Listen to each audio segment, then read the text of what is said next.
All right, we are recording. Welcome everybody to our Monday Night Diesel Nation coach call. This call is going to be pretty freaking epic. What we've done is asked our top Success Club earners for the month of March to join me in a hot seat call. So you guys know that every month Becky posts our whole team Success Club image. I literally screenshotted everybody at the top of that image that was noted as the March top Success Club earners, and I sent them a message and I'm like, what do you guys think about coming together and just doing a rapid fire hot seat call, answering everybody's burning questions on how we are thriving in our businesses right now. And a lot of you are thriving. Let me go ahead and close this door a second. Sorry, I forgot to close the door. So many of you are thriving in the business, but these coaches that are on this call, and I'm gonna name them for you guys. We have Camille wave. Camille, you're a fairly newer coach, right? Came on board, I think like late last year and has been killing it. We have Emily, say hello, Emily. And I'll let you guys unmute when we start asking questions, but Emily had a crazy month last month. Not only was at the top of the team and successful points, but was building in another account and hit like SC10 in that account. So that's awesome. I have Jamie Pfeiffer, our newest Million Club member, is killing it this year, ranked number 94-ish, I think. 94 in the network team and achieve team builder. I have Kelly Burnham, the almost new mama, first time elite last year. She's kicking butt again, team builder again, and always at the top of our leaderboard. Kim, smile. You've been in the business for what? About a year and some more? 3 years. 3 years kicking butt. Part of Kelly's team and just amazing. Always at the top of the leaderboard. We have Maddie. Everybody knows Maddie. Wave Maddie. Maddie is always at the top as well, so I'm looking forward to her insight because she brings such energy and such sharing energy into Diesel Nation. She's always sharing what's working, so tonight I know she's going to bring it. Monica, again, had a stellar month, top successive earner of the whole team last month, so congratulations to you. Also achieved team leader. Nicole De Bronski, our top ranked coach in all of Diesel Nation, at number 38 in the entire company. Again, always at the top, and she's really, really great at branding and her niche market. And of course, Miss Tara Sina. Wave, Tara. Hey, everybody. Tara is killing it. Always hitting high Success Club numbers. Last month, I think it was like 29 or 31, something really 30. Yeah. Those little bonus points kind of helped us out last month, right? But super, super solid month, everybody. You guys, I think it was, if I look at the Success Hub board for last month, it was one of the highest that we had as a group at the top. So congratulations, and I know that we're all working to do that again. So thank you, ladies, for agreeing to jump on. Okay, so how I am going to do this, I have questions in a form. I also am asking everybody that's watching this call, and by the way, 155 coaches on this call right now, you guys. So don't be nervous. Don't be nervous. I'm going to start in the document, but I also want you guys to post questions in the thread as they come. We're going to start with the topic of recruiting and prospecting, and I'm going to toss the question first over to Kelly Burnham. So get ready, Kelly. The question is, if there's one advice you can give us on how to hit every month Success Club and build a healthy, strong pipeline, what would that be? And you can unmute yourself and a quick rapid fire answer to that. Okay, so I would have to say that you guys have to be connecting with people every single day. And I know that sounds so generic, but for me, I spend a bulk of my time working this business, not on long, lengthy posts, but on, or even posting daily. Sometimes I don't post daily. I focus on making those comments and likes to my, I should say, not my followers, but my fans. So the people who are continuously liking my stuff, watching my stories. I swipe up to see who's been watching me all day. And I make sure that I give them some love and comment on their stuff or go to their stories. And I will throw in an invite when I feel comfortable, but I think the most important thing is that you got to be interacting with your fans. And that is something daily that I think I make it a top of the priority every single day. Okay, awesome. I'm going to add on, and then I want you to answer this question, and then I want also Kim to answer this question. When you say your fans, how did you build that fan base, your follower base? Any quick tips that you could give, especially to a brand new coach, on how you started building so that you did have that interaction? Because sometimes we have brand new coaches come in that are fairly new to social media. So what do you suggest they do to start building that base and then grow it?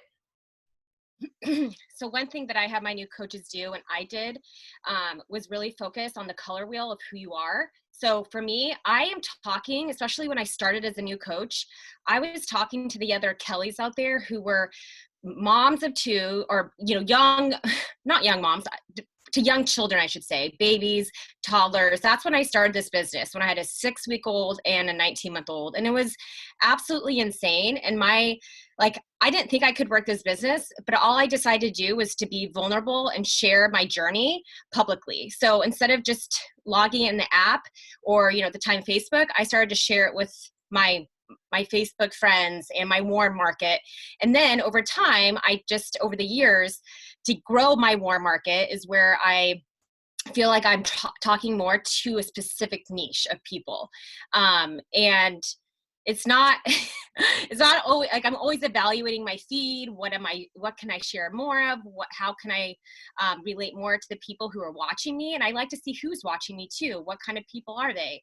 And you could always tell guys by the engagement you get on those posts. So for me, I know what they like to hear. I know by doing a lot of polls and questions in my stories, definitely helps me to figure out how I can best serve my audience or my fans. Okay, awesome. Thank you. Okay, Kim, I would love to hear from you. I don't think I've ever heard you speak on a team call, so I'm excited. What are some strategies that you have implemented to make sure that you're hitting success of every month, right? That you're not only talking to your warm market, but growing your following, growing the people that are following you, so you constantly have that pipeline full. Just like Kelly said, I do a lot of the same thing every day. I'm constantly engaging with my audience, and there are a lot of those people who are essentially those kind of fans who I may or may not have actually met in person, but they keep coming back and they keep sharing in my journey. So I make sure that the door is always open, even if the time isn't right for them. I'm constantly loving on their stuff, asking questions, engaging, giving them an opportunity. A new workout comes out. Hey, did you want to try the bar sample? I just have the attitude of, until somebody unfollows me, disappears, or tells me to go, I'm going to keep inviting and encouraging them. And I found that people come to me when they're ready, and the door is always open, and it happens month after month, and it's almost become like a game of who's it going to be this month? I can't wait for that person who's going to say, I'm ready, I need you. Because without fail, every month, and Kelly's always been the bug in my ear saying, don't worry, they will come around. And it's true, but because I did not forget about them. So I always tell people, my new coaches and people who are not confident, that it's so important for you to realize that a no now isn't a no forever, and to just acknowledge people exist. It just means the world to people. A quick love on their stories more than their posts, and conversations with them and checking in with them. And I do two things. I do pen to paper, where I write down the names of people I'm engaging with a lot, and I will remind myself to go back to that list. Like, the business tracker was everything for me in the last year and a half to really help me focus and build on those people. And then I also have their name and their email in a section of notes on my phone. That just makes it really easy to go back to sometimes, and whether it's sending a quick email check-in, not just a DM, because sometimes I want to be sure I'm in their email box as well, I'll do that. And then the other part of growing my followers and getting new people who relate to me, I love doing kind of like that one person between us connection, because I think it's more comfortable and builds the trust. So I kind of fearlessly will look at what Facebook suggests for me, and like people you may know. And if I see, like, I have 10 friends or more, and I don't really know this girl, but she lives in the neighborhood down the way, I just hit add friend, and I don't second guess it. And because if I start to think about it, then I'll like not do it. So I try and do that a lot. And I still feel like Facebook is a great place for us women, especially if you can create groups. Still to this day, I still do it. I still every few months will encourage my new coaches and do some free groups and offer free samples. And I just build on those people too. So it's both Instagram and Facebook, and it's a lot of private DMs. And I will friend someone, I will always DM them on Facebook and Instagram and acknowledge, I see you, thanks for friending me, even if we don't know each other. I share a lot of fitness and health and crazy mom life. Hope you get some inspo, and just kind of put it out there. So I'm not just friending, creeping, and then like disappearing, you know? Awesome. That's awesome advice. It was so much to unpack in that, you guys. I hope you're taking notes. Okay, next question is about us hitting high Success Club numbers, right? The ones that always in excess of Success Club 10. I first want to start with the concept of goal setting.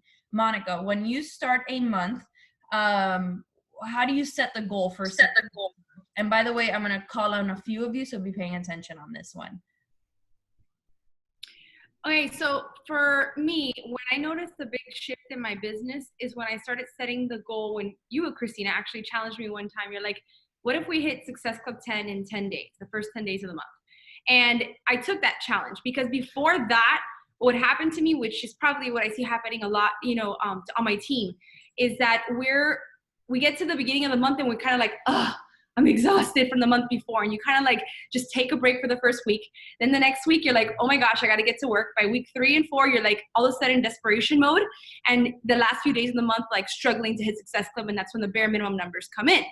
And I felt like I heard this concept early on that says that's working your business constantly on the defense, right? And being exhausted and just trying to like, get through and like that. And so shifting that mindset to, okay, 10 and 10 put me in the offense. It put me in control of my business when I did it, when I took the challenge that Christina gave me and I did it. I realized how mentally it changed the complete game. Because once I focused on the same way that I was hustling that last week in desperation mode, if I just transferred that energy into the first week of the month, even though I was, you know, tired when I had to make this transition, now it's a well-oiled machine. But when I had to make the transition, yeah, it was a little exhausting because I had to refocus my brain that first week and hit that 10 and 10. It was hard that first time, really hard. But then I noticed something. When that happened, by week 2 or week 3, all of a sudden, I was like in this state of abundance, right? I'm like, oh my gosh, I already have Success Club 10. I'm killing it. And all of a sudden, what was coming out, oozing out of me was like, you know, energy, positivity, not working from a place of desperation, not working from a place of like, I need, oh my God, there's not enough people. And to like this idea of like, I've got something to offer and this is amazing. And people want this because, you know, I had people under my belt already that month. And that change, I'm telling you, it's a thing, it's something that is within us that people feel. And when I did that, when that first 10-10, and then shifted that mindset to working on the offense is when it changed a complete game for me. And I created this calendar on our team, and we do that on our team. We focus on Success Club the first 2 months. It's what we always talk about. Success Club, you know, hit that goal. If yours is 5, that's fine. When you're first starting out and you're a new coach, 5 is fine for those first 2 weeks. But when you want to up your game, there's got to be that day that you say, you know what, got to go to 10. And then from there, you know, I know Christina does the same thing. You hit higher numbers because you're working from a place of abundance in a really big way. Amen. So I'll just add to that. I've always worked my business where I have to hit Success Club 10 by the 10th. Like that has always been my goal to do. And, you know, right now I am at SC 38 and it's the 13th because I just keep, I set the goal and then work to achieve it. I don't set the goal and wait and, you know what I mean? So like you have to shoot big. I'm a big believer in, I even told my team this today, shoot big, that hairy, scary goal or whatever they call it. And if you miss, you're still much higher than you would if you set the small goal. So shoot big. Okay, Emily, you had a big month last month. And so I want to know what thought process you went through in setting your goals. Like what switched for you? So a couple things switched. One is I am working 2 accounts, right? So I know that I need to hit Success Club in my account, but then also my controlled account. So for me, it was a belief system. I needed to believe that I could achieve both the SC in mine and then also work the business for my controlled account. And once I started that belief system, I started writing it down. My routine shifted. I started getting up earlier before work. Even though I work from home and this whole coronavirus happened, I was still getting up and working my business before I needed to log into my corporate job. And my followers were seeing that, and the people were seeing that. And to be honest, to what Kim was saying, is the people that I had already spoke to were coming back around. Now that this whole shift happened, it was the continual pipeline that was coming through. And it was really pouring in with the belief and the love that this is what people need to really change their life. And that's what it came down to. Okay, awesome. That's awesome. Camille, let me ask you, based on goals, because you are, I think, the newest coach in this call that is speaking, and you've been at the top of the leaderboard, I think, since you started. So as a new coach, what was it that made you set these high goals, and what kind of techniques did you use early on to achieve such high success of numbers? So I think I'm a little bit, I guess, have a different strategy in a sense. So pre-coronavirus, I'm a full-time dermatology physician assistant, but since the 13th, I've been furloughed. So now I'm at home. But a lot of my interaction, a lot of my challengers have been my clients. So if you know me, when I'm passionate about something, I'm very passionate about it. So back in the day, I was very passionate about salsa dancing, and that's all I lived and breathed, was talking about salsa dancing. And patients would call me not for a prescription refill, but to know where I took salsa classes. So now they really know that I am passionate about Beachbody. They know I'm passionate about the workouts, I'm passionate about the shakes. So as I am doing their skin checks or their cosmetic treatments, I talk about it. And not because I'm trying to really do a sale, but just because they can feel the energy from me, and then they believe in it because I'm already, and this is just a small subset of my challengers, but they could tell that I care about them already as their provider. And then I also care about their well-being and their health. So that's how it's such an easy transition to just talk about it. And by the end of the office visit, not only have I taken care of their medical needs, but also because they know me, I know them, I get some contact information, and then I'll contact them by a text or email or a BB link. And so it's not really for me about goals. It's really like my main focus is just helping people. And then I really work on my warm market, not so much my cold market. So my warm market are just basically my Facebook friends, I'm newer to Instagram, like a year new to it. But my Facebook friends, and same thing, I show up every day. Again, I don't know the algorithm for Instagram. I do my post like at midnight because that's when I can do it with my 3 kids. And but people see it, whether they see it at the wrong time of the day, they see it. And then when I do reach out to them, they know that I'm passionate about it, and they know that, you know, like I want to help people. And so when the timing is right, they'll come on board. But that's kind of just how I've been doing it from the beginning. And I've been doing this since December 2016. And just out of luck, I've just had a lot of challengers through that way. Awesome. Thank you, Camille. All right, Tara, let's talk about how you're reaching out to people every single day. What's your strategy for hitting Success Hub? You had a huge month last month. You're sponsoring coaches. Like, what are you doing? Like, give me the strategy that when you look at a month ahead of you, how do you ensure that your goals are hit? So I'm very similar mindset as Monica. I like hit the first of the month instead of like sitting back and relaxing. That's like means the gates are open and that's time to run. And maybe it started kind of not so much because of like the business. It happened more so with me. I realized that by waiting on Success Club, by the end of the month, I was stressing it. And it was giving me anxious, like I was getting anxiety over it. I'm like, oh my God, I've got to hit Success Club. And my conversation seemed more desperate. Even if I wasn't using that lingo, like if I went back to those conversations, they were like, oh, but if you order today, I'll give you a $20 gift card, like it just was different. And I was just stressed over it.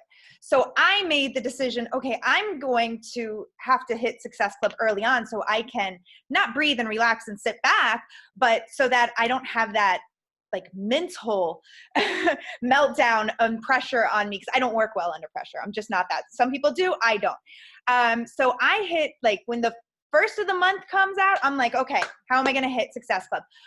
One of the first things I do every single month when I'm setting down my calendar for, like, I live by a paper and pen calendar. I have my phone calendar, but for the business, I have my paper and pen calendar, and I write down like the top 3 things I want to get done every single day the night before. And it's just business. It's all my calls. It's everything. And I look at it every day, and I set it up every single month, and I set down my goals. I write down what my goals are for that month. But the first thing I do is I go into my back office, and I go into my BOD renewals every single month, and I see who's renewing that month. And the first of the month, that's who I message first with what are the deals this month. Your BOD is going to renew. It's going to be $99 plus tax. These are the deals. This month was 10 rounds, whatever it might be. And usually they want the completion pack, because they're like, oh, I can get Shakeology for practically free. And that's like the first thing I do the first of the month. Then I follow up with all of the conversations. I always have a date for a challenge group to start. Sometimes our programs run long. It doesn't have to be the same day that you're going to start. It's fine. I tell people I just like to have a start date so I can bunch a bunch of girls together. I'm still in the middle of 10 rounds, but I like to have a start date to bunch the girls together. And even if they're not doing the same program, it's exciting for them to all start day 1 together in the challenge group. So I start following up with all of the conversations. I never really take my foot off the gas in terms of conversations. So I just go through and just converse and converse and converse. And always, I think Kim was one that was saying this, always, or maybe it was Kelly, but always have those conversations, those genuine conversations that aren't just Beachbody. Like, comment on stories. So I do the same thing with stories. As I swipe up and I see who's watching my stories consistently, and I'll go to their stuff and I'll have conversations with them. And it doesn't always be Beachbody, but then they get to know, hey, this is a real person. This is somebody that I can relate to. So then when all of this happened and all of these people's gyms were closing down, the first person they think of is, oh, I can go to Tara, because you're consistent. You're constantly showing them, one, that you show up every single day for your fitness, for your business, but also that you're having conversations and you're relatable to these people. So, and that's something that should be going on all month long. It shouldn't be just, the first, while you're trying to get Success Club. That's always should be going on, because then it's setting you up for the next month and the next month and the next month, because people do come around. It takes years for some people. I'm seeing people that I had conversations with in 2016 come back around. And I know as a newer coach, it's hard for you to understand that, but really, they come back around. And so you want to always be fresh in their mind and always be having those conversations. And for me, it's just the first of the month is like, I'm unleashed. Like, okay, let's go. Let's see if we can help this month, because I cannot stand that.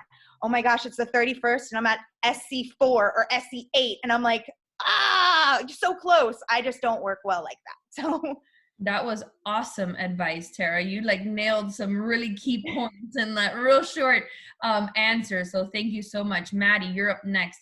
What are some creative ways that you attract new customers?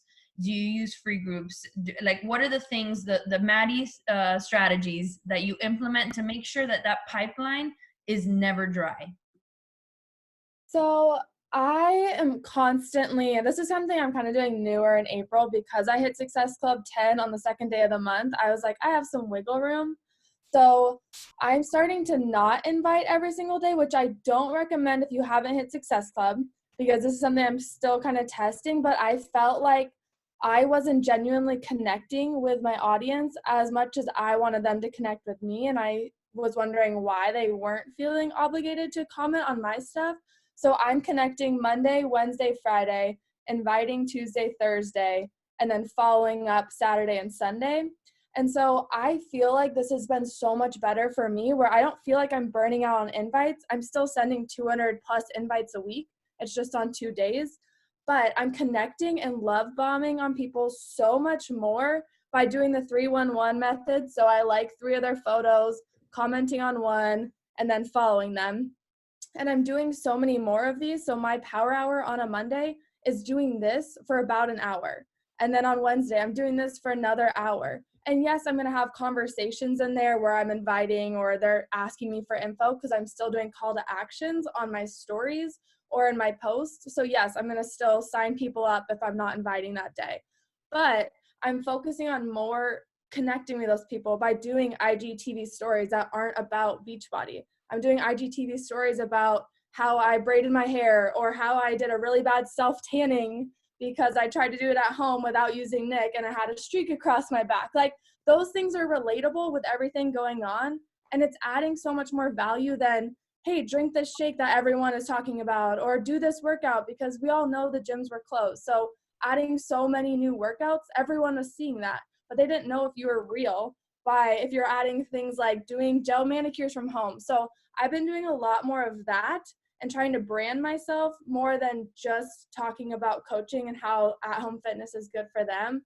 And I think that's how my market continues to grow. And then I'm getting the people that are my brand. For so long, I was using other forms of like, hey, can you go do this? Like second people, like adding followers for me. And none of the people I was getting were anything that I wanted. Like half of them were in Europe that didn't even work on this market. And so me doing what I enjoy by creating videos for these people and then love bombing them, adding them, and just continuously looking at their stories every day, commenting on their stories so I know that they exist. Like I think Kelly said that too, but people really want to know that you care. Like when I see like Monica or Christina send me a message, I'm like, oh my God, they know I'm alive, right? Like that's what you're doing for those fans that you have, is that they want to know that you care, that they exist, and you're not just going to send them an invite 10 times in a row just because they haven't signed up. So that's how I kind of keep my market just rolling. Damn, this call is so good. Jamie and Nicole, I'm coming at you, but I'm going to go to Nicole first. Jamie, you're coming. Nicole, you are killing it this year with your new coaches. So one of the questions on the recruiting prospecting side was, where do you feel your best coaches are coming from, the ones that are hitting the ground running? Because you have popped some success starters this year. I have a mix. I would say that probably 2/3 of my coaches, my most successful coaches, are from challenge groups. So they fall in love with the programs and then they come around to coaching. And on that note, I attract a lot of runners. So I actually have quite a few people who seek me out that already have Beachbody on Demand because I have such a strong niche, who say, I need you as my coach. And a lot of times these people actually already have Beachbody on Demand. And instead of being like, you need to buy something in order to get in my group, I ask them if they're on Shakeology. I explain why they, performance, but I don't push it. And I let them in my group. And actually one of my best coaches right now is from that. She found me. She's a runner. She joined my group. She didn't buy anything from me. And she's one of my best coaches right now. On the flip side, I also have some great coaches who came in for the business, because I do talk about the business side a lot. And that's a big shift I made about 18 months to 2 years ago, where I started talking about coaching. I try to talk about coaching almost as much as I talk about fitness. So I'm always talking about coaching. So I'm attracting people who are wanting to be coaches too, by talking about it on stories and talking about it on social media, doing call to actions to coaching. But yeah. Perfect. Thank you. That's awesome. Jamie, okay, I'm throwing it to you, sister. You're also having a stellar start to 2020, which is so freaking awesome. Ranked number 94. I'm going to throw a couple questions at you. The first one, so that the new coaches, we have 200 people on this call, you guys. This is crazy. I'm sure a lot of them are new coaches. Can you explain the difference between attraction marketing and invite marketing? And what is it that you're doing to hit High Success Club to constantly be recruiting? Is it a combination? Is it one? Is it the other? Talk to us about that. Okay, so I am going to say something that I know is people have different opinions. I make myself very searchable. And when I say that, I mean on every single social media platform, I have Beachbody all over the place, because I always think there's a loophole to everything. And I believe that my Pinterest has Beachbody. It has tons of links from Beachbody. My Instagram I hashtag everything Beachbody. You will see Beachbody Coach in my name. I do not hide that fact. So many people do the type of marketing, the curiosity marketing, and I don't believe in that. I am a Beachbody coach, and I'm going to put that in everything. And my personal opinion is, because I have Beachbody everywhere, I would say 90% of my customers find me because they searched hashtag Beachbody, and I come up because across all the different platforms, I am universal in the fact, even on TikTok, Beachbody coach. That's the first line, Beachbody coach. So all of that pulls back. And yeah, I would say 90% of my customers come because they searched or they bought something, but they bought BOD, they never connected with a coach, and they searched Beachbody coach, and I pop up.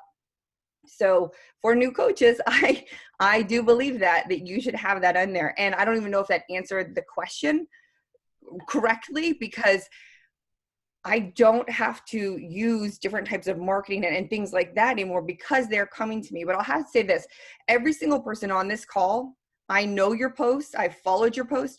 Every single person on this call has 100% belief in the fitness programs and in this company, and has for a long time. So we all hit big numbers this past month, I believe, because people know we believe in it 100%. And I've been inviting like crazy for the past year and a half to things like collagen or whatever. So when this hit, they go, oh, I remember that girl because she reached out about this a while ago, and I know she believes in it.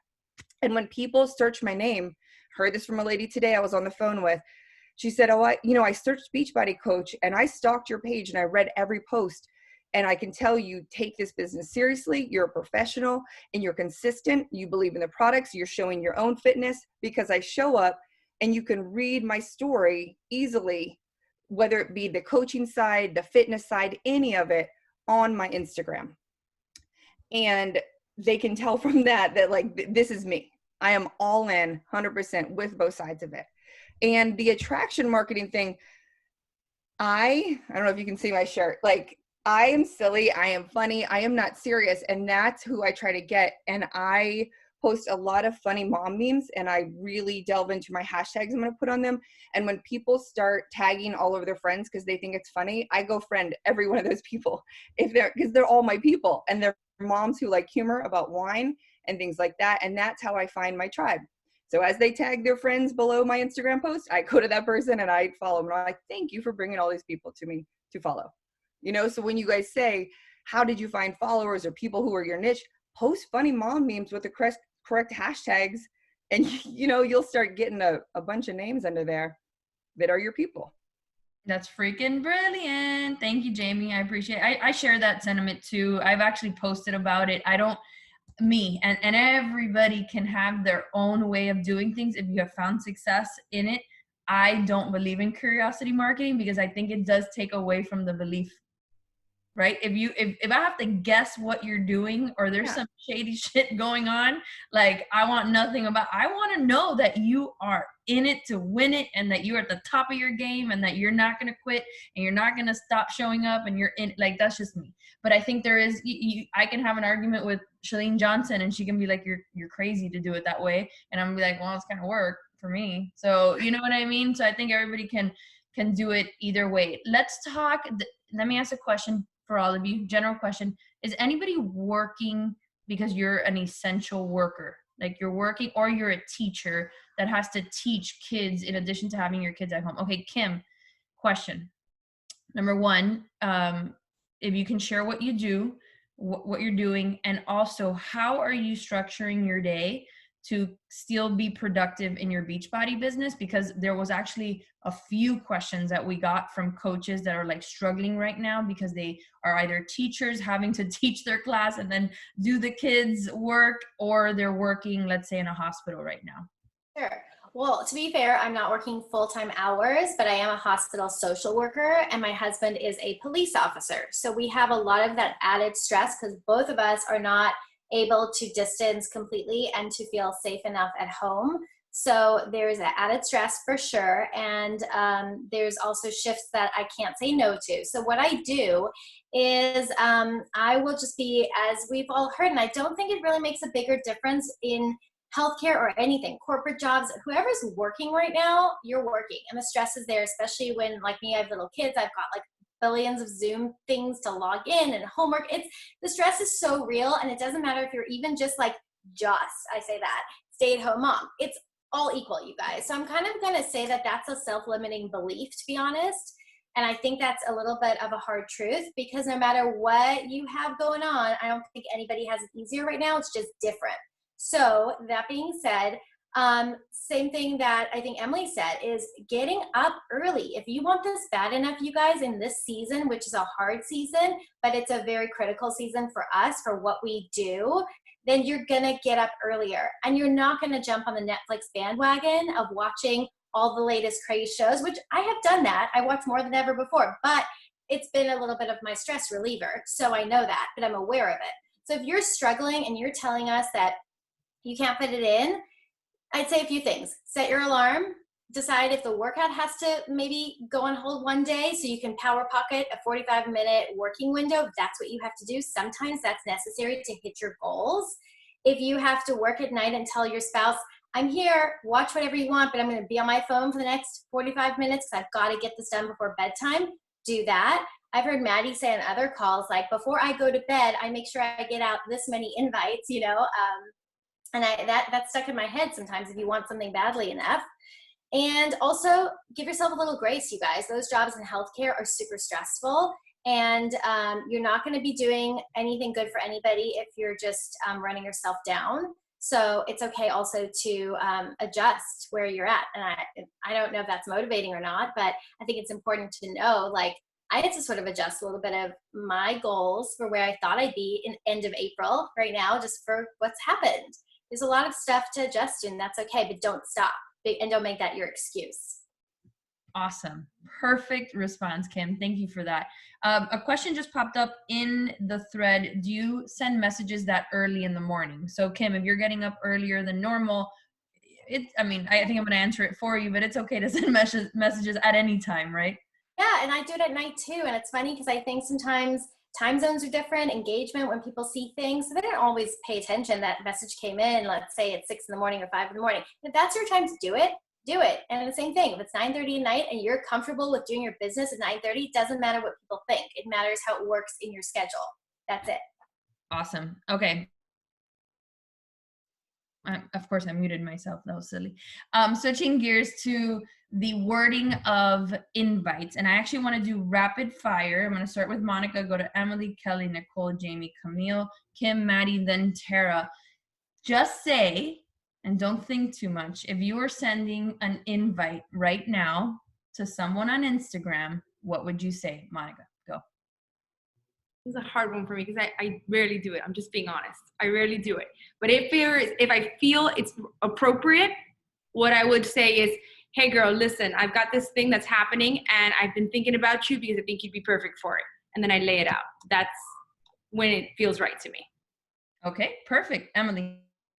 So I think that what transitioned from February to March and the high numbers is the fact that I did do a ton of just invites on Instagram, and it said something simple as this, and it was people that were viewing my stories. Hey girl, thank you for your support on my story and feed. I know you see how much I love my workouts and my team. I want to invite you to my accountability group this month. Is it something you've thought about? Boom, love it. Kelly, you're next. Okay, so usually I always add the name. I never like to feel like it's scripted, and so I do have a lot of times I'll copy and paste it, but then I change it around after I look at their profile and just kind of get to know them a little bit. So for example, if it's someone who I see that has 2 little kids, I'll just say, and these are people, you guys, that I know are following me. I'll go back to one of my transformation photos or an invite post or stories that's inviting, and I'll see who's watched it all the way to the end. And those are the people who will say, for example, I'll say, hey Katie, thanks so much for following along my crazy mom life journey, or crazy mom life and fitness journey. I appreciate the support. Hopefully you've gotten some inspo. I'm not sure if you've ever thought about joining any of my groups or what my virtual boot camps are like, but I'd love to send you some info if so. And then I always leave like an emoji, like a smiley face or exclamation mark or XX, because I want them to feel like, okay, she's inviting. Like, I don't feel intimidated by her. It's not like stagnant. Like, I want it to be like, if you can't do it to voice text, and you're typing it out, make sure that you have energy behind it. And I always say it out loud first and then do that DM. Because if it doesn't sound like you and you feel icky about it, then you need to tweak it a little bit. So I do change it around depending on what the conversation has been with that person. And I have to say, there's people who I've DM'd and invited 3 or 4 times, and they've not ghosted me, they haven't responded to me. And guess what, you guys? I go back and invite them again. And I just say, I'm not sure if this is a better time, but I just want to pop back in here. And I kind of do a similar invite, like, hey, my group starts next Monday. I was thinking about you. I know there's a lot going on, but would you like some more information? I'm amazed by how many people actually will say, yes, thank you. This is the right time. Send me more information. If I just said, oh, guess what? Sorry, this is longer than it's a second. But I think it's important to know that you have to be persistent and not think when people don't respond to you or they say no, that it's no forever, and that you just have to continue to invite them.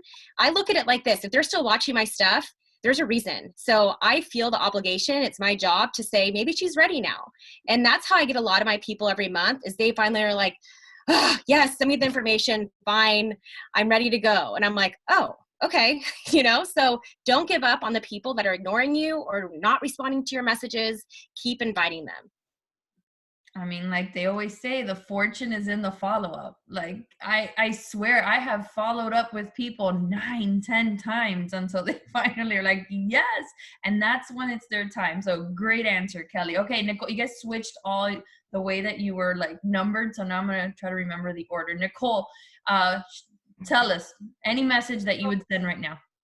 Right now, honestly, what I'm mostly doing is saying, hey, how are you doing through everything that's going on? So I'm like trying to connect with people more on that level. And I'm finding that conversations come around to joining a group, or I'll connect with them and say, hey, how's it going? Like, or how are you doing with everything that's going on? And they'll be like, they'll have seen an invite that I wrote from like above, and they'll be like, oh, well, you want to send me that information? Like they'll finally write back because I asked them about how they're doing and I didn't even have to invite. So honestly, I'm still inviting right now, but I'm inviting a little bit less. And I did look up before this because I saw on the thing that someone asked. I do I've been tracking my invites for like the last 9 months. I do about 30 challenge group invites and 15 coach invites a week. So just to give you like a number for what I do, because I know people always are like, what do you do?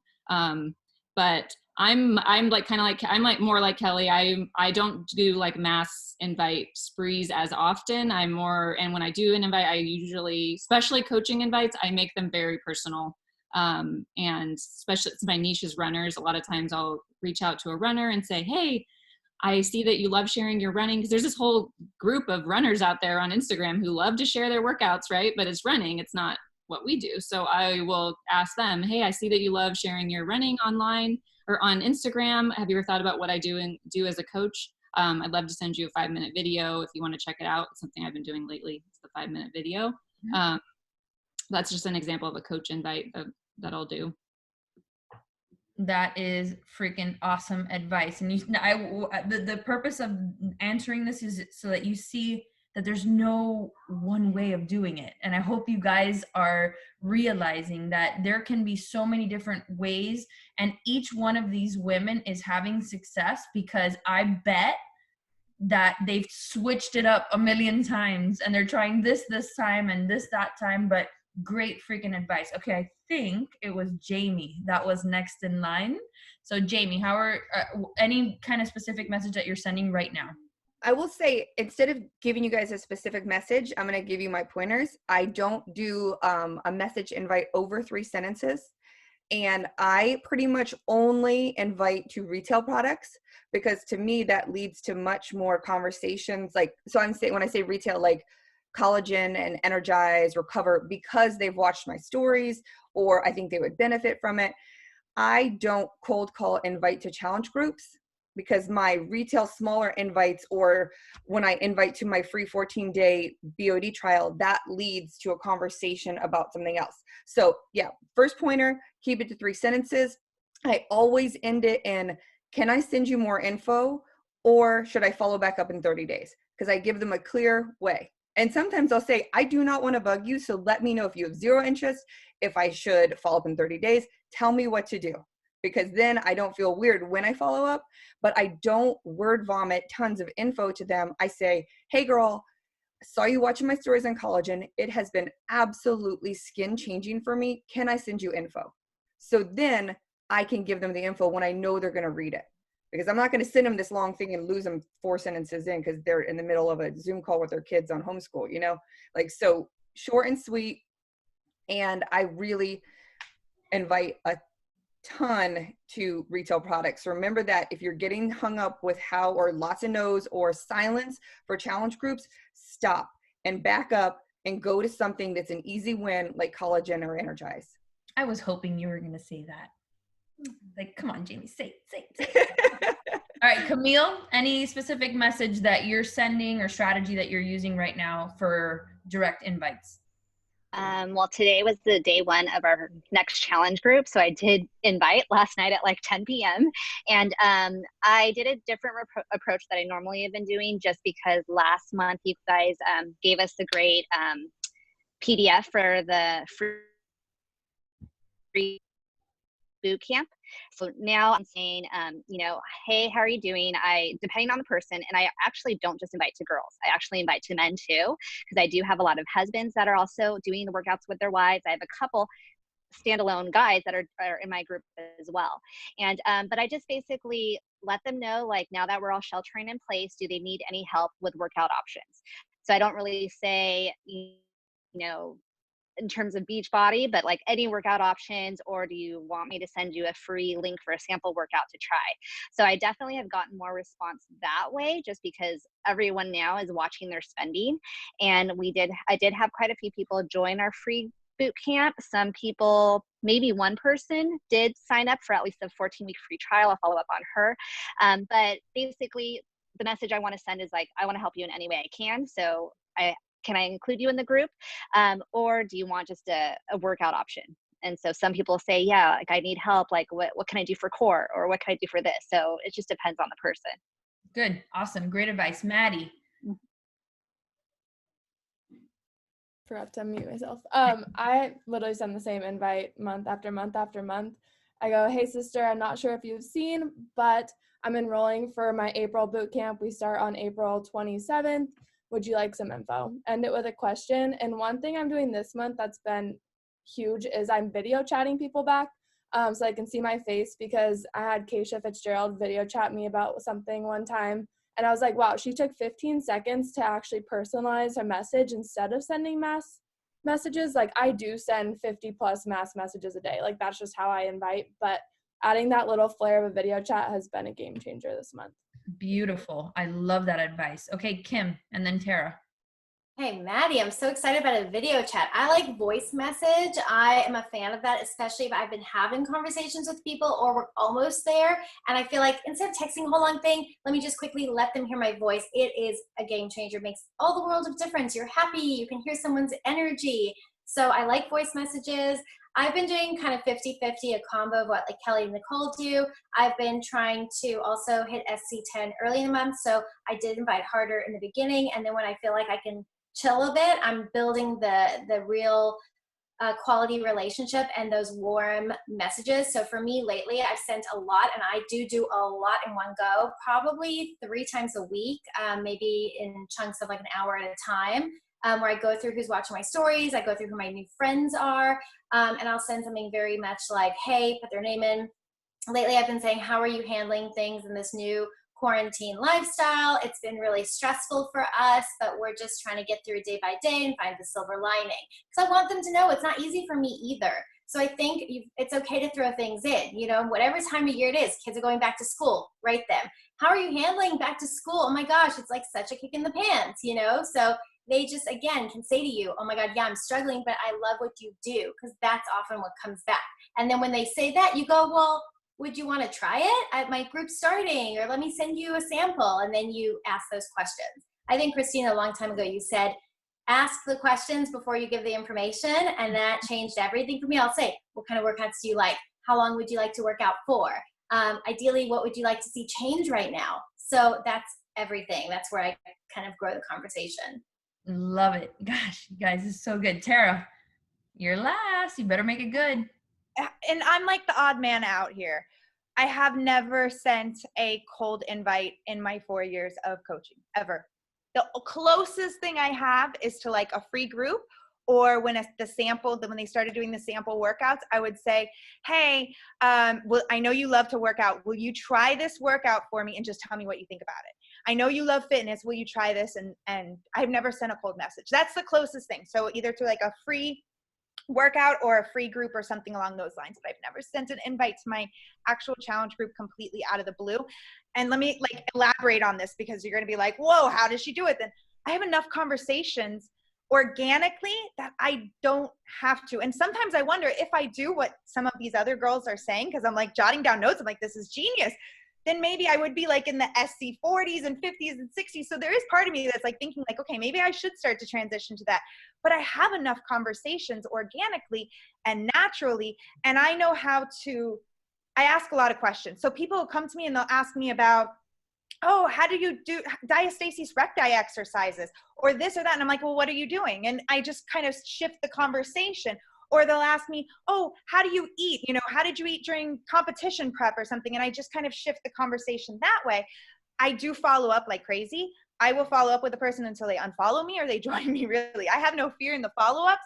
So I will message people and be like, hey, I'm just circling back to you, seeing if it's a better time. I have a new group starting April 27th. So that is an invite, but it's not a cold invite. So I'm still inviting and I'm still having those conversations. And every time I have a challenge group start, I do something, I don't know if you guys have it set up, where your mailbox on Instagram has like primary and general. So I move all the people that I have conversations with, I guess it's to the general, it's to the second one, all the conversations that I have. And then once they sign up, they go back to the primary and I flag them so that I still like talk to them and engage with them, because I don't want them to think like I just signed them up and that's it. So I flag them there, but I put them into their own little thing. So when I do have a group going, I've already had conversations with all these people. All of the ones I've ever had conversations with are in general. So I do follow up with them there. But as for sending a cold invite, I've never done it. But what I would say, because I do want, because I'm an attraction person too. I'm not a cold inviter. I do believe that if I do send a message, it's because there is some sort of connection, like they're engaging on my stories or they're engaging in my posts or they're constantly there, and that they're probably waiting on me to invite them. So I do that. But mostly it's attraction. And I will say Tara and Monica, because I know you're the same too, everybody that I'm looking on this call, it's not just about the amount of invites or attraction or inviting or this or that. It's the value that you guys add. So don't think that if you're especially a brand new coach that I'm just going to be like Tara and I'm not going to invite. I'm just not going to invite. No, because Tara has one of the best transformations on her team. Tara shows up every day. Tara has a value that she adds every single day. Same with everybody on this call. So I want you guys to understand that the beauty of this business, that there's so many different ways of doing it, but you have to know what your strengths are. If you were to ask Moira Kusaba, number 3 in the entire network right now, has been number 2, she has to invite. She has to invite. She is not an attraction marketer. She doesn't attract. She has to do the invite. So you have to know what your strengths are. You have to know if it's in the one-on-one conversation or is in the value, or it's a combination of the two. So please don't take that and say, well, that's just how I'm going to run my business. Because I guarantee you that if you're a brand new coach that hasn't started adding value, or that trust factor that Tara has literally mastered based on her physical transformation with Beachbody, that you'll be at SC0 at the end of the month. And that's a truth bomb, right? So you have to figure out what works best for you. Another question that came up a lot was how many invites? How many? You've heard Maddie say 50 a day or 200 total or 30. I think Nicole said, 30 and 15. I'm just going to answer it how I feel like, I think is the appropriate answer. Anybody else can chime in if you want to raise your hand, but like, I don't stop until my goal is achieved. Like, I don't put a number on it. If my Success Club goal, which this year has been 30 every single month, I don't stop until I hit the number. You know what I mean? So it's not based on, it takes what it takes. I don't do 10 a day or 100 a week, or I keep going until the goal is achieved. And I hope everybody understands that. There are some people that can do 5 a day and hit SC30. There are people that need to do 100 a week to hit SC10. It depends. And so you need to figure out for yourself what that magic equation is, but just set your big goal and you don't stop connecting, communicating, doing call to action, starting challenge groups, doing sneak peeks, doing the work until the goal is accomplished. Would you guys agree with that? Yeah? Okay, question. Who here, raise your hand, uses a tracker? Like a Beachbody tracker or any tracker? Okay, Maddie, can you unmute? What tracker do you use? I just use the Beachbody tracker. Okay, go. Wow, that's boom. I The Success Club activity tracker? Yeah, like I've every group that you go into, they send you a new tracker and it's do this tracker. And I've used the ones from, I think like 2018, there was the Boss Babe one. I don't know. Lindsay Matway always has beautiful trackers, but the one I always come back to is the Beachbody Success Club tracker because one, it is so straightforward. Like if you can't, I don't know, like there's no like questions about it. It's drink your shake, do your workout, connect, and like really focusing on that core middle section. Like I have always built my business as a college student. I was an athlete. I had a million things going on. And right now, like this is the only thing I'm doing. And it almost feels weird and harder to stay focused. But I've been doing 2 to 3 power hours a day with other coaches on my team and then other people that push me to go farther. And I just focus on the business activity tracker. I do it once in the morning, and if I can go through and do it twice, like great. And I know a lot of you guys are busy moms. Like I am not a mom. This is all I have. I have a little puppy who annoys me, but I'm still able to make it happen by just following that tracker. Like that's what I send my brand new coaches to, because if you can't follow a to-do list, like you're gonna have so many other issues than following a checklist. Awesome. Kim, you shook your head too. Are you using the Success Club activity tracker? Same thing. I love it. I get freaked out by like Streak and online stuff. It puts me in like sweat mode. I just can't. So I'm like pen to paper. I was really excited. Kelly's laughing because she knows. But like when I created like on my notes a list of names and emails, I was like proud of that. So yes, to the business activity tracker. I swear, I tell everyone, it changed the game for me. That's when I started consistently hitting SC with no problem every month. And it's like goes with me everywhere. I see. I love when like the answer is like so simple and it's like, just use the tracker. Nicole, what tracker are you using? Is it that one or is it another one? I use the Rise Up Moira's planner. Okay. I also do reference the business activity tracker, but I will admit I'm not consistent in actually filling it out, but I do those activities every day and I've been doing this long enough. Before the trackers even came out, I think I've just always been an organic. I always reach out to people. I'm always having conversations with people. I'm always engaging with them.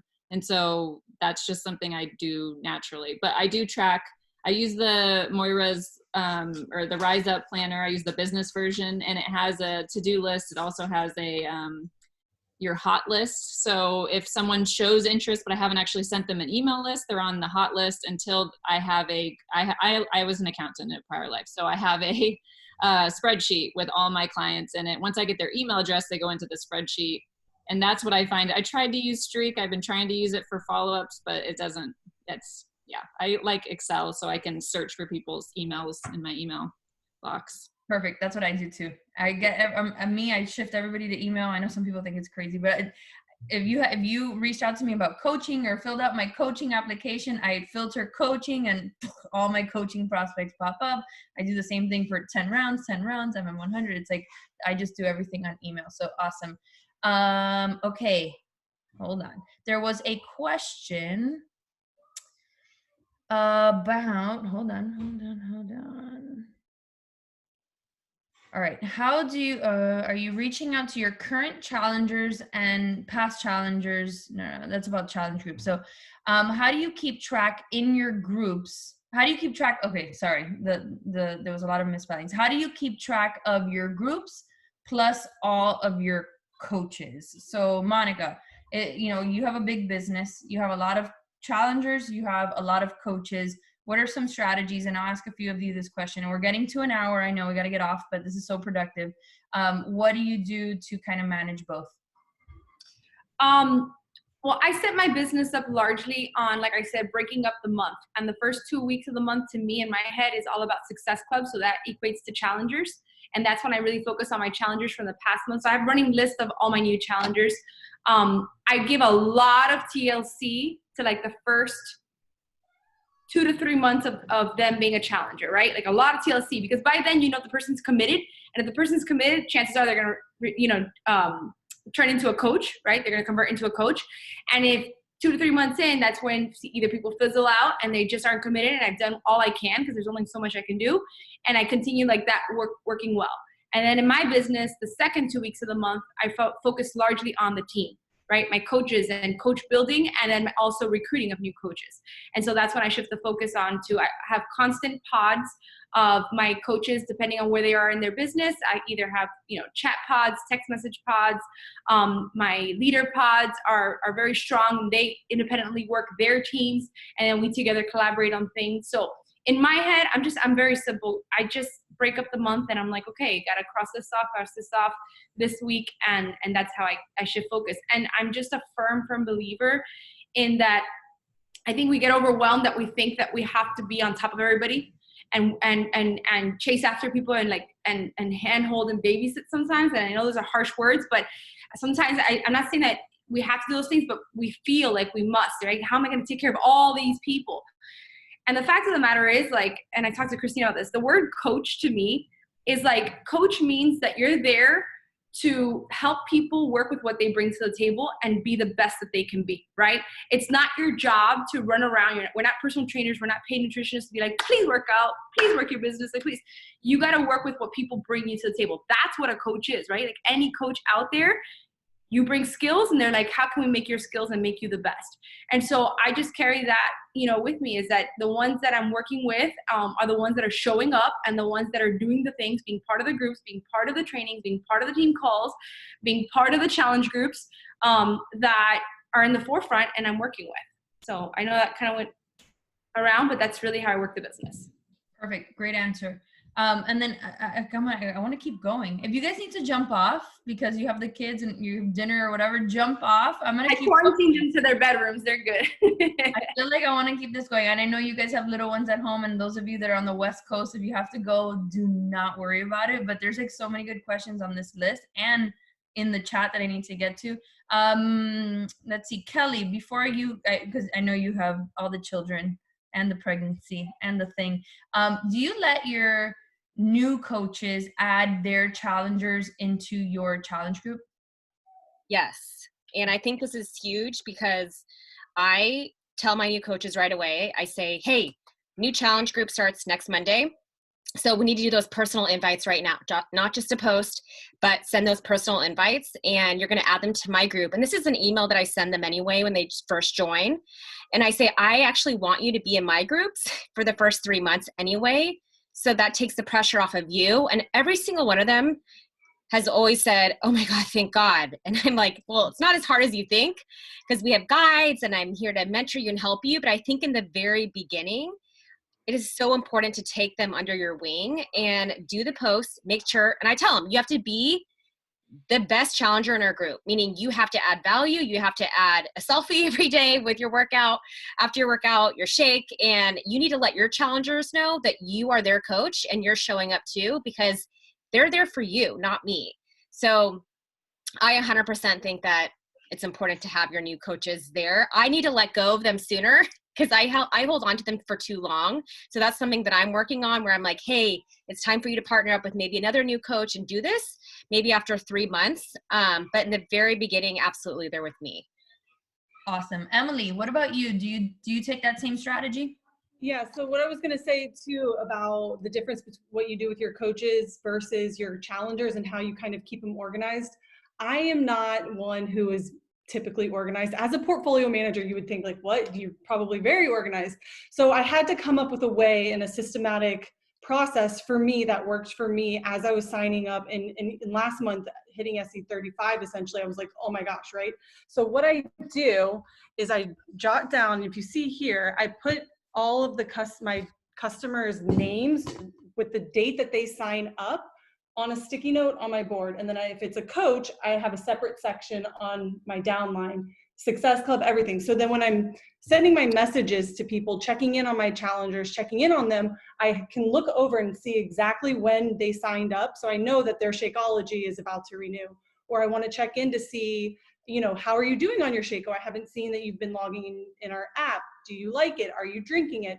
And I can send a voice message through Facebook and just rattle it off, like, and send it to my customers. You know how they can just to check in with each one, as opposed to sending, you know, individual messages every single time. But then, yes, I do add them, my coaches and my coaches' customers, to our tracker app, in addition to our Facebook group. So we've got two. We've got like the flock has an entire Facebook group, and then, you know, I have my own monthly tracker app that I add all my coaches to, make them admins. And again, to what Kelly said, you know, it's their responsibility to add their customers and be the best challenger that they can be in there. And so that's kind of how I try and keep it organized. Awesome. Love that. And I love the sticky notes and the names and being able to track that. That's really, really, really great. Let me ask a question generally. Does anybody use on Instagram like albums to keep track of people? Kelly, or let's do it Nicole, because Nicole, Kelly, you just answered the challenger question. So Nicole, can you tell us how that works? Because I honestly, I know it's going to sound silly, but it was like 6 months ago where somebody taught me this and I was like, what? So for a new coach that's coming on, like, how is it that you use Instagram albums and saved posts to help you organize?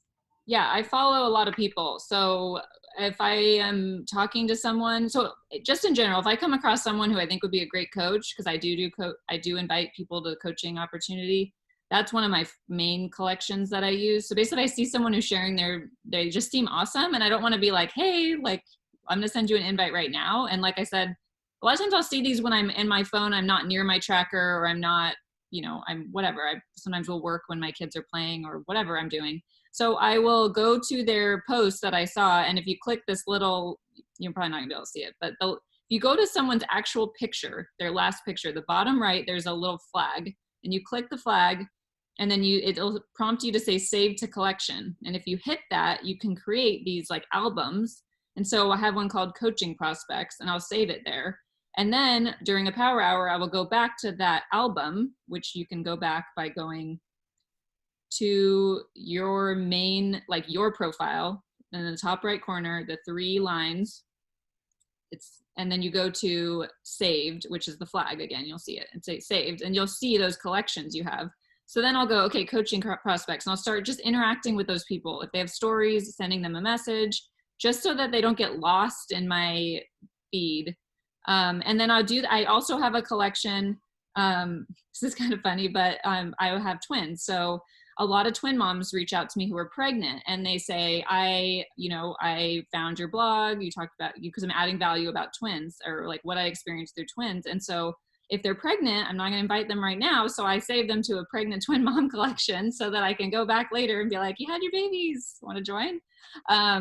And then same with new followers. And then I also use this. Oh, I also save like accounts that I want to use for when I do my follows. So when I find when I'm finding new accounts to follow, sometimes I'll find an account, like the one I have saved right now is like a local, this local mom group. And so the local mom group has a bunch of followers and people interacting with their posts. So I've saved that so that I can go back later and go to who likes some of their recent posts and follow those people, because they probably live in San Diego and they're moms who have little kids like me. And so I know that they are someone I want to, hopefully I can get their attention to follow me back. So I'll save those accounts so I remember to go back to them.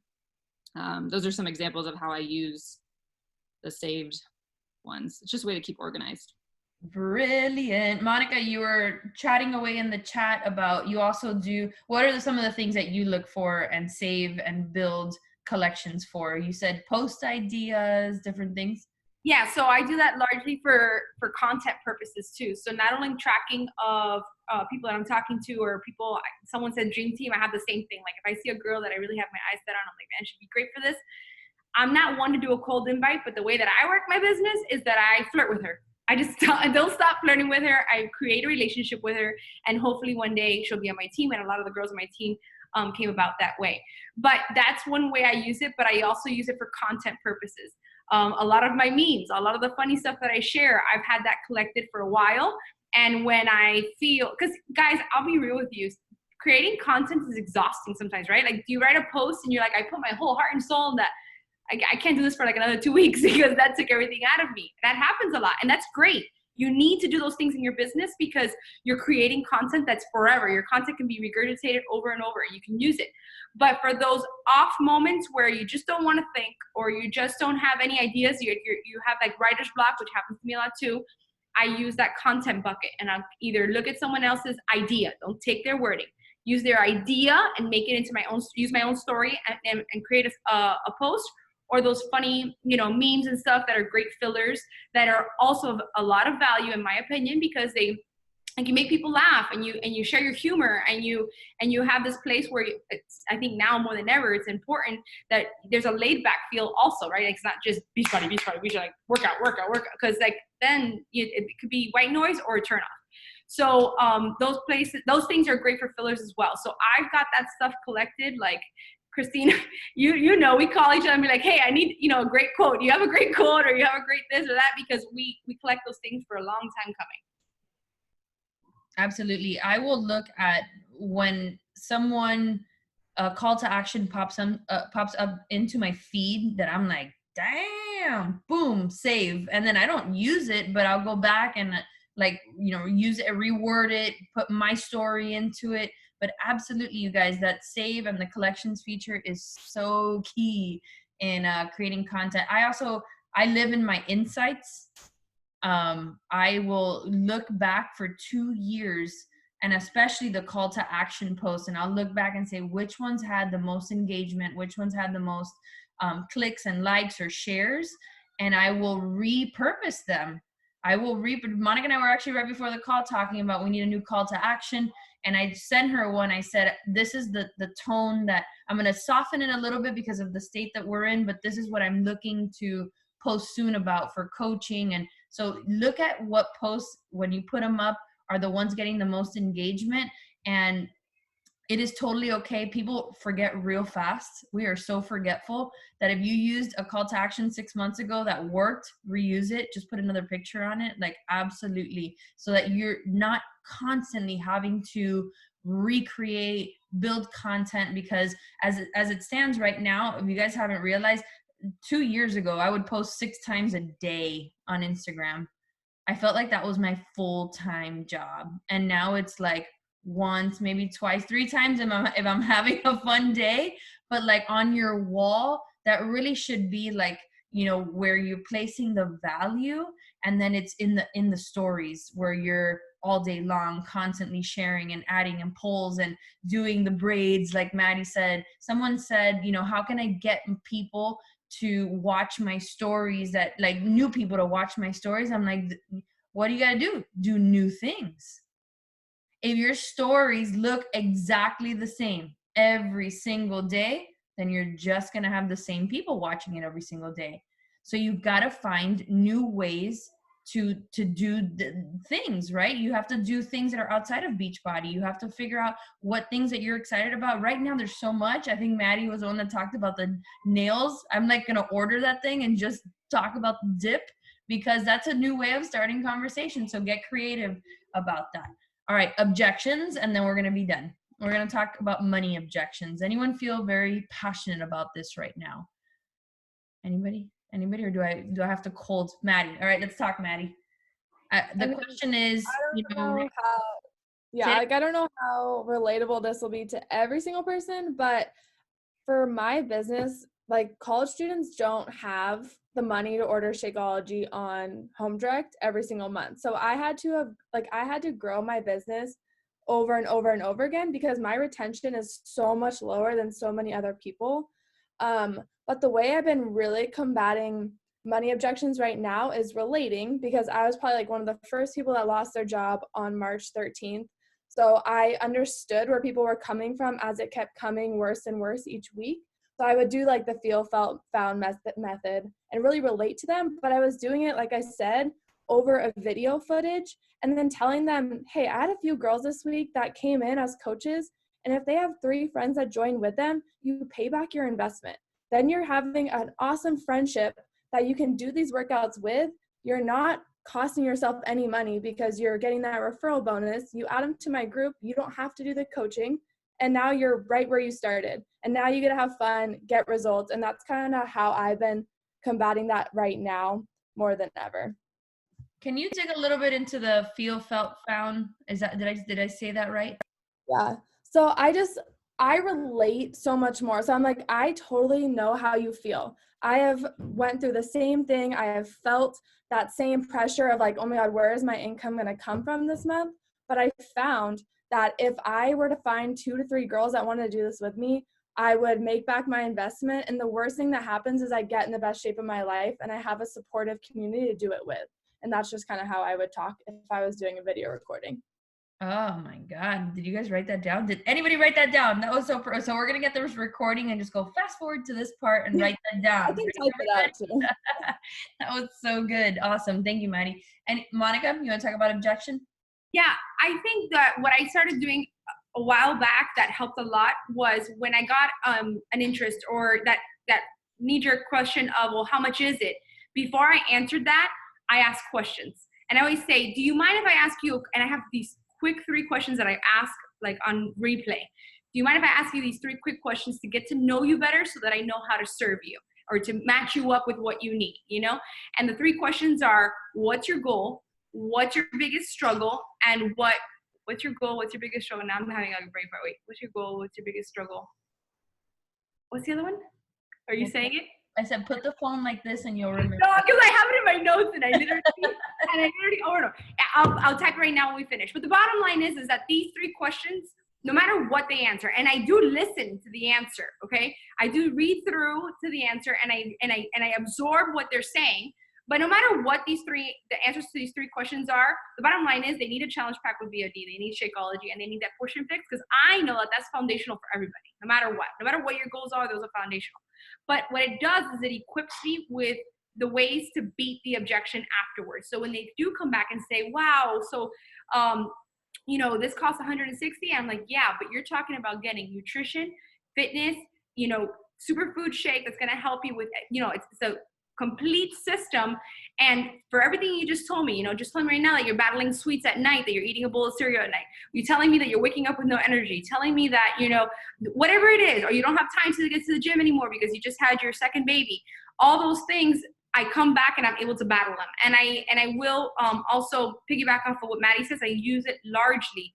I call it constantly being compassionate to where they are. I always use the line of like, oh my God, you sound just like me, because that's how I felt in the beginning when I did, you know, I used to say Shakeology was expensive. But then I realized I was spending the same amount of money on a coffee and toast every morning at my, you know, the little cafeteria on the way to work. And so I do that a lot of relatability. I don't like to be a voice of like, what do you know, like chastising or coming down or anything like that. I like to, you know, kind of make the even playing field and close the gap on me and this person and let them know that I get it. Like I've been there before, but you know, this is how this became my solution. This is how I overcame it. And so that relatability, to me, that factor is like super important. Awesome. So I'll tack on to that because I think both of you nailed it. I personally believe that overcoming price objections comes from before you even have a conversation.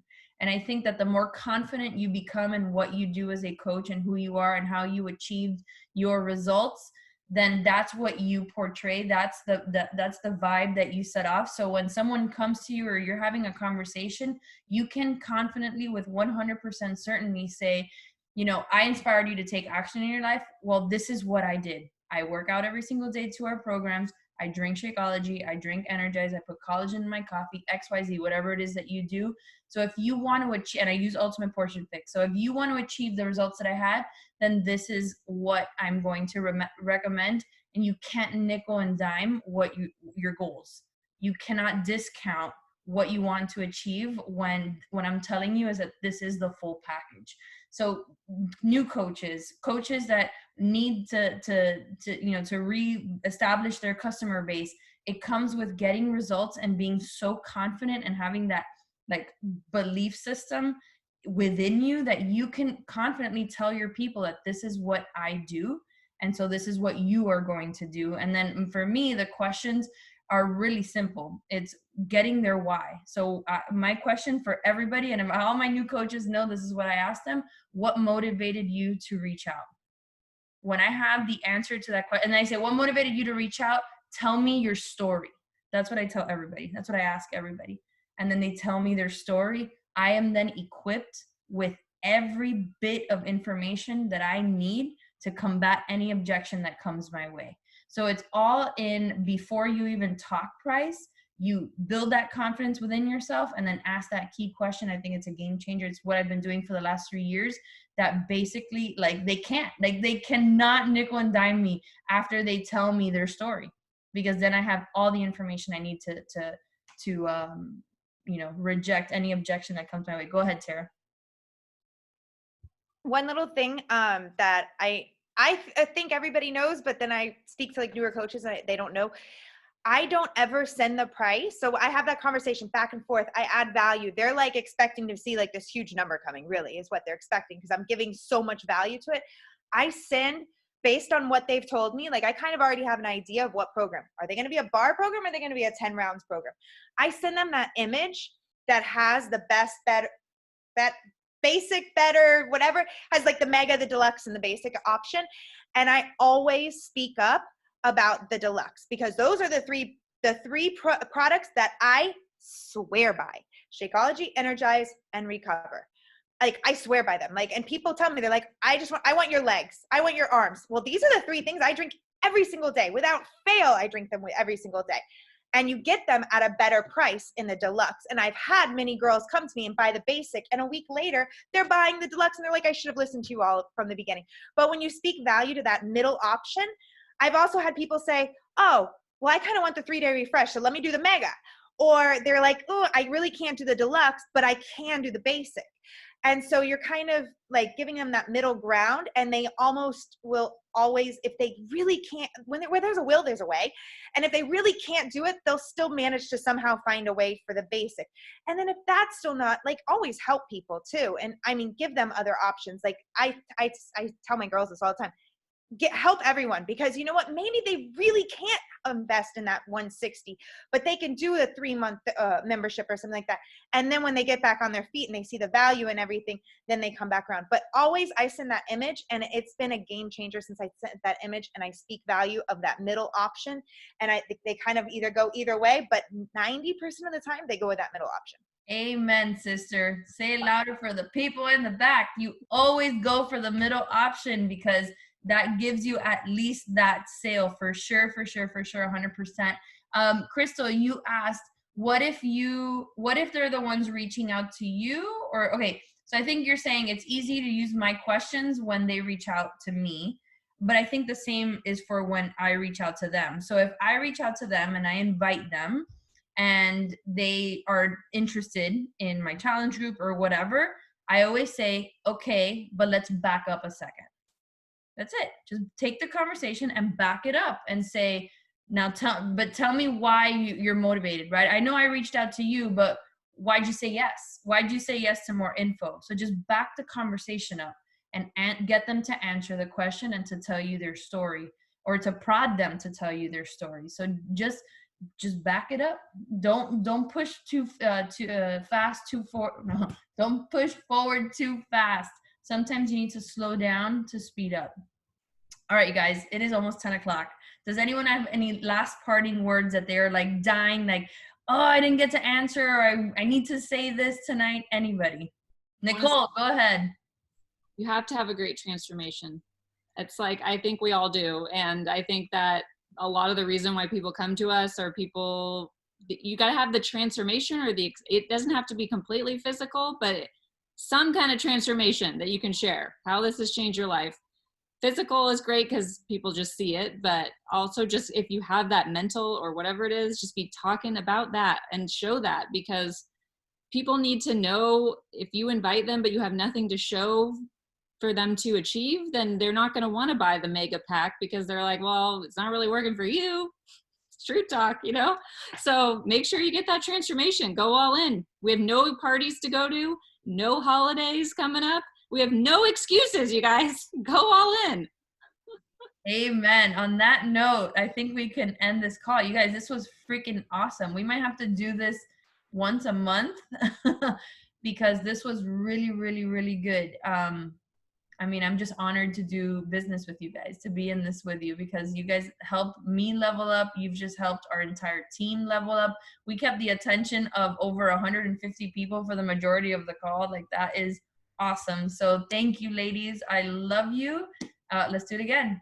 Let's all be well, how about this? Let's challenge everybody watching to be at the top of that leaderboard so that I have to pick and choose who gets to speak on the next call, right? Let's all get some PS coaches on this call. All right, you guys. I'll talk to you later. Bye.